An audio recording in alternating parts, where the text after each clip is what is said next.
મજામાં?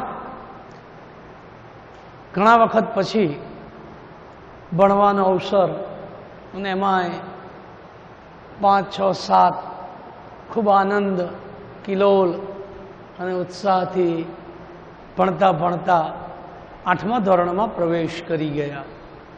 8મામાં આવ્યા એટલે આપણને વળી એમ થાય, આમ તો સંસ્કૃત વિષય હવે તો 6ઠ્ઠા અને 5માથી પણ આવે છે, પણ કદાચ 5, 6, 7માં સંસ્કૃતમાં ધ્યાન ન આપ્યું હોય, સરખી રીતે ભણ્યા ન હોઈએ તો આપણને વળી એમ થાય કે આ કયો વિષય?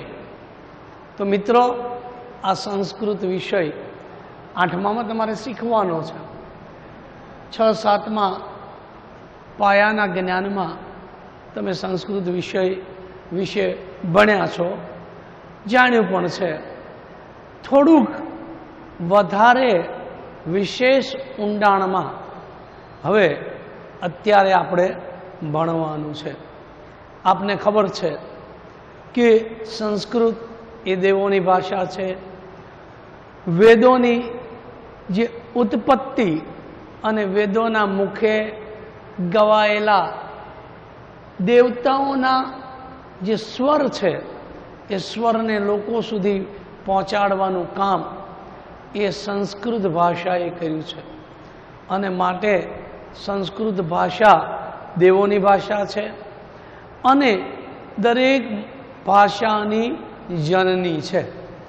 આવી જનની સંસ્કૃત ભાષાને શીખવાની શરૂઆત કરીએ ત્યારે સૌપ્રથમ કોઈ પણ પુસ્તક જ્યારે શરૂઆતમાં ભણવાનું થાય એટલે ભાષાનું પુસ્તક હોય ત્યારે ભાષાના પુસ્તકની અંદર આપણે સ્તુતિ, વંદના, પ્રાર્થના આ અનેક રીતે ભગવાનની સ્તુતિ, વંદના અને પ્રાર્થના કરતા હોઈએ.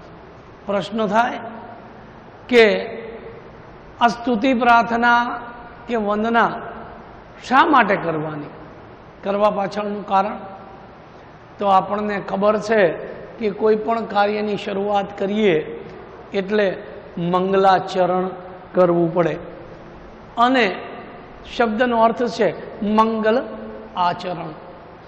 જેનું શુભ આચરણ હોય, જે કાર્ય કરવા થકા આપણે દિવસ, જીવન અને આપણે જે કર્તવ્ય માટે જે કર્તવ્ય કરતા હોય એ કર્તવ્ય પણ સારું થાય એટલે મંગલાચરણ કરવાની દરેક પુસ્તકની અંદર એ શરૂઆતમાં મંગલાચરણ હોય ને હોય જ. અહીંયા પણ આપણે આજે મંગલાચરણ કરી અને સંસ્કૃત ભાષાને ભણવાની શરૂઆત કરીએ તો મંગલાચરણમાં પુસ્તકની શરૂઆતમાં પહેલું કાવ્ય અને પહેલું કાવ્ય વંદના. માં સરસ્વતી, જો વંદન કરવાનું તો પહેલું વંદન માત પિતાને. તો સવારે ઉઠીએ તો મા બાપને વંદન કરીએ, ત્યાર પછી શાળામાં આવીએ એટલે બીજું વંદન ગુરુજી તમને. તો ગુરુજીને વંદન, અને ગુરુજી એટલે વિદ્યા ભણાવનાર, અને વિદ્યાની શરૂઆત કરવા માટે જઈએ એટલે વંદન માં સરસ્વતીને. સરસ્વતી એટલે વિદ્યાની દેવી, અને વિદ્યા દેજો અમને અપરંપાર. હે સરસ્વતી દેવી, વિદ્યા દેજો અપરંપાર. એવી સરસ્વતી માતા પાસે વિદ્યા મેળવવા જઈએ એટલે પ્રાર્થના કરવાની, નમસ્કાર કરવાના, સ્તુતિ કરવાની. કહેવત છે ને, નમે તે સૌને ગમે. પણ જો આપણે નમ્યા વગર જ આપણે કંઈક મેળવવા જઈએ તો આપણને મળી શકતું નથી. કોઈ વસ્તુને મેળવવા માટે પહેલાં નમ્ર બનવું પડે, અને નમ્ર બનીએ તો મા સરસ્વતીની પણ કૃપા આપણા પર ઉતરે અને આપણે સારી રીતે પરીક્ષામાં આગળ વધી શકીએ. તો આજે આપણે વંદના કાવ્યથી આજના ધોરણ 8ની શરૂઆત કરવાની છે. પહેલું કાવ્ય છે, માટે પહેલું કામ, આ કાવ્યને હું ગાઈશ, તમારે કેવળ સાંભળવાનું છે. કાવ્ય બરાબર સાંભળશો, સાંભળ્યા પછી શબ્દસહ આ કાવ્યને આપણે સમજવાનો પ્રયત્ન કરીશું અને સમજાઈ જાય એટલે તમને ખબર જ છે કે એનું ભાષાંતર આપણે સમજીને લખવાનું હોય છે. 8મા ધોરણમાં સંસ્કૃત વિષયમાં તમારે એક બુક અને એક નોટબુક લાવવી આવશ્યક છે. નોટબુક જે લાવશો, આ નોટબુકની અંદર 3 વિભાગ કરશો. પહેલો વિભાગ એ શ્લોકોનો, કાવ્યનો. બીજો વિભાગ જે કરશો તે ગદ્ય પાઠનો. ત્રીજો વિભાગ જે કરશો એ ગ્રામરનો. અને બાકી પાછળ જે રહે એમાં આવશ્યક વસ્તુ લેખન કરવા માટે પાછળનો વિભાગ પણ રાખીશું. તો સૌ પ્રથમ આ કાવ્યની શરૂઆત, કાવ્ય હું ગાઉં છું. તમે બરાબર શાંત ચિત્તથી, કારણ કોઈ પણ ગીત સાંભળીએ તો એ ગીતના શબ્દોને શબ્દસહ જો સમજવાનો પ્રયત્ન કરીએ તો જ આપણને ગીતની અંદર શું કહેવા માંગે છે એની ઊંડાણ, એ ઊંડાણને આપણે માપી શકીએ છીએ. ગીત હું કાવ્ય ગાઉં છું. જય જય જય હે ભગવતી સુર ભારતી, જય જય જય હે ભગવતી સુર ભારતી, તવ ચરણો પ્રાણ મામહ, તવ ચરણો પ્રાણ મામહ, નાદ બ્રહ્મમયી જય વાગીશ્વરી, નાદ બ્રહ્મમયી જય વાગીશ્વરી, શરણં તે ગચ્છામઃ, શરણં તે ગચ્છામઃ, ત્વમસि શરણ્યા ત્રિભુવન ધન્યા, ત્વમસि શરણ્યા ત્રિભુવન ધન્યા, સુરમુનિવંદિત ચરણા, સુરમુનિવંદિત ચરણા, નવરસ મધુરા કવિતા મુખરા, નવરસ મધુરા કવિતા મુખરા, સ્મિત રુચિરુ ચિરાભરણા, સ્મિત રુચિરુ ચિરાભરણા, જય જય જય હે ભગવતી સુર ભારતી, આસીના ભવ માનસ હંસે, આસીના ભવ માનસ હંસે, કુંદ તુહિન શશિધવલે, કુંદ તુહિન શશિધવલે, હર જડતામ કુરુ બોધિ વિકાસં, હર જડતામ કુરુ બોધિ વિકાસં, શીત પંકજ તનુ વિમલે, શીત તનુ પંકજ તનુ વિમલે, જય જય જય હે ભગવતી સુર ભારતી, લલિત કલામયી જ્ઞાન વિભામયી, લલિત કલામયી જ્ઞાન વિભામયી, વીણા પુસ્તક ધારિણી, वीणा पुस्तक धारिणी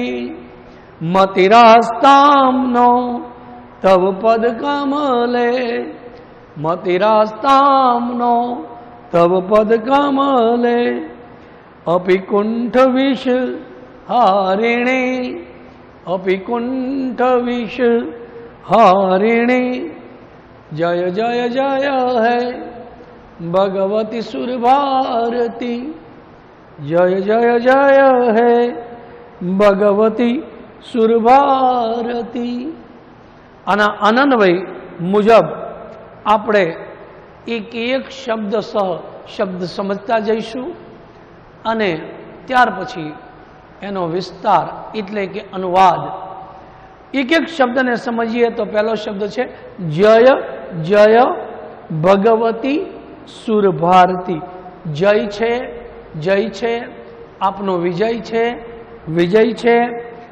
सुर भारती हे भगवती सरस्वती सुर भारती एटले के अवाजनी देवी तव चरणों प्रणमाम तमारा चरणमा प्रणमामः अमारा प्रणाम जो प्रणमामः त्या शब्द वापर्यो प्रण मूळ शब्द प्रण छे एना परथी प्रणाम गुजराती में प्रणाम शब्द बन्यो छे प्रणाम करवा एटले वंदन करवा नमस्कार करवा अहींया प्रणमामः एटले ए द्विवचनना रूपमां मूक्युं छे मी वह मह एटले अहींया भगवती सरस्वती एटले बहुवचन अहींया द्विवचन आवे पछी बहुवचन आवे तो अहींया बहुवचनमां आ शब्द मूक्यो प्रणमामः तमारा चरणोमां अमे प्रणाम करीए छीए अमे जो अमे शब्दनो अर्थ छे प्रणमामः कहेवाथी अमे अमे एवो अर्थ निकली जाय छे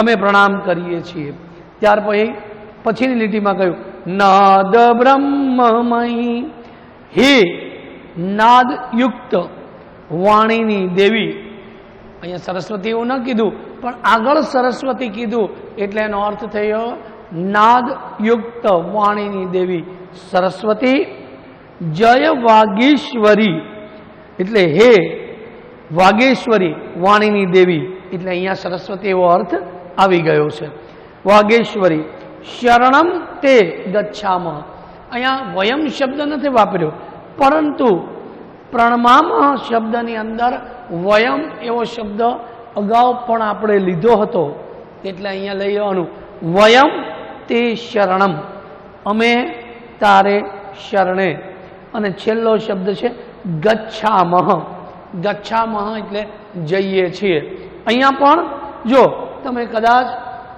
छठ्ठा सातमामां तमे शब्द एटले के धातु धातु संस्कृत में धातु कहेवाय गुजराती में क्रिया कहेवाय एने पद लागे एटले क्रियापद तमे कहो छो अहींया एवी केटलाक क्रियापद एटले के धातुओ कदाच तमे परिचित हो तो अहींया जे गच्छ शब्द वापर्यो छे एनो मूळ शब्द छे गम गम एटले जवुं अने आ मूळ धातुनो आदेश आप्यो छे गच्छ गच्छ एटले जाओ अने एना परथी गच्छामः ए शब्द वपरायो छे गम गच्छ धातु एटले अमे तारे शरणे जईए छीए चारे चार લીટીનું ભાષાંતર આપણે બરાબર સમજી લઈએ हे भगवती सुर भारती सरस्वती तारी जय हो तारी जय हो तारी जय हो पछी तव चरणों प्रणम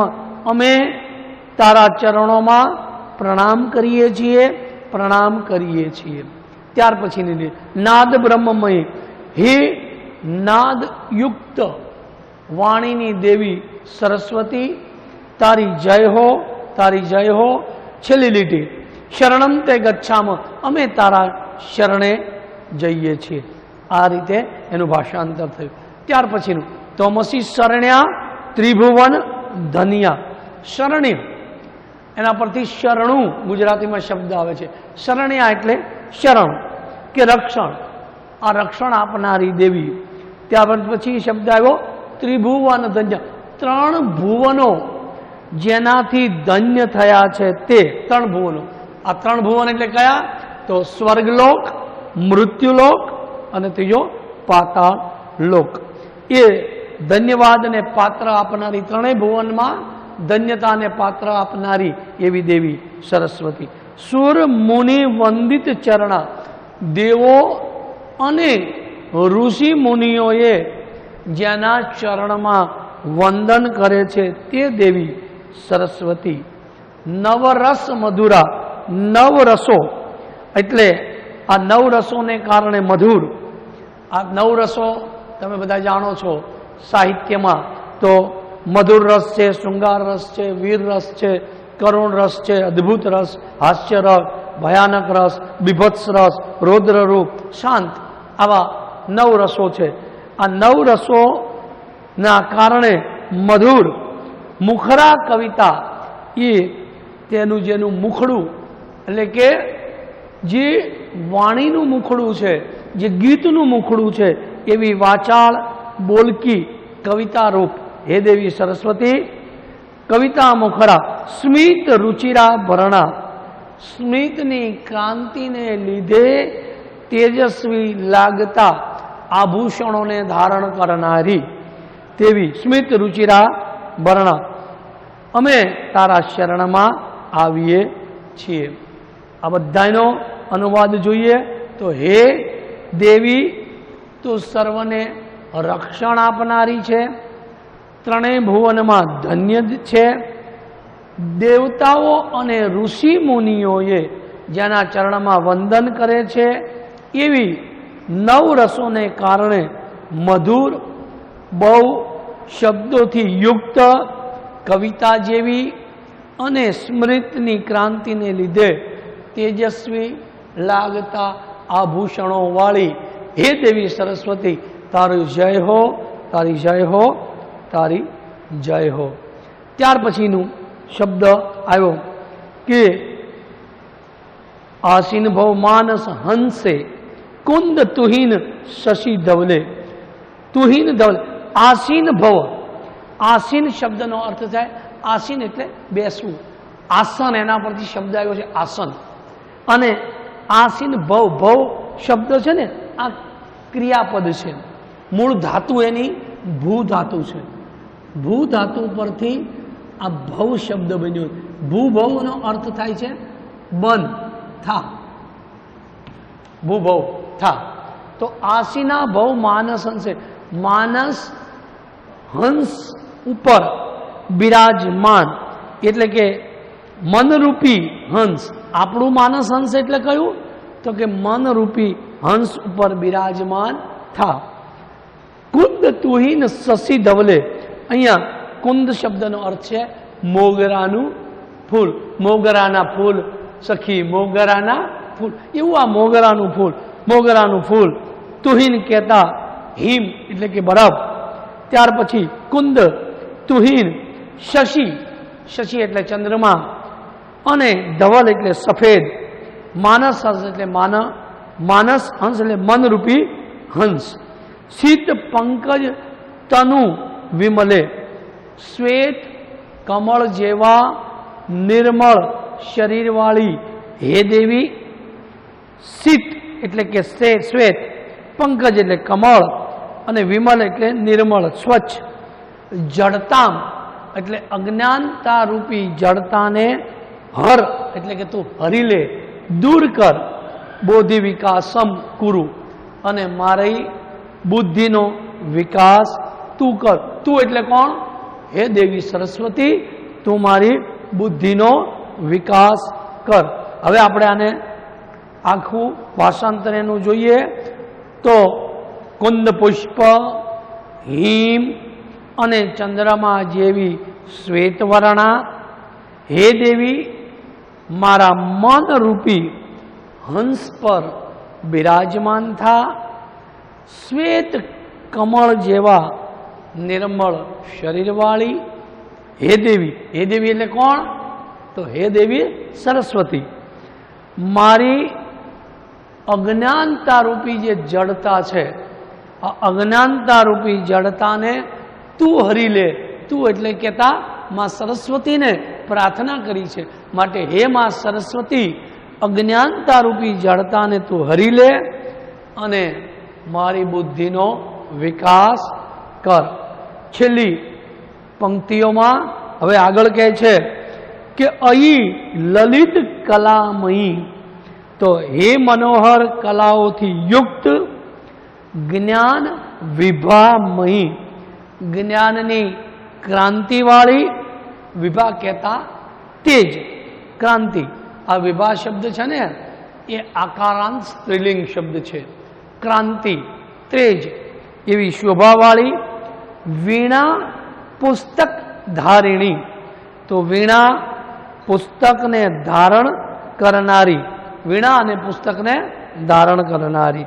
કુંઠ વિષ હારિણી, હે મનોવિકૃતિઓના વિષને હરનારી એવી દેવી. કુંઠ આ પણ સ્ત્રીલિંગ શબ્દ છે, એવી મનની વિકૃતિ ને હરનારી.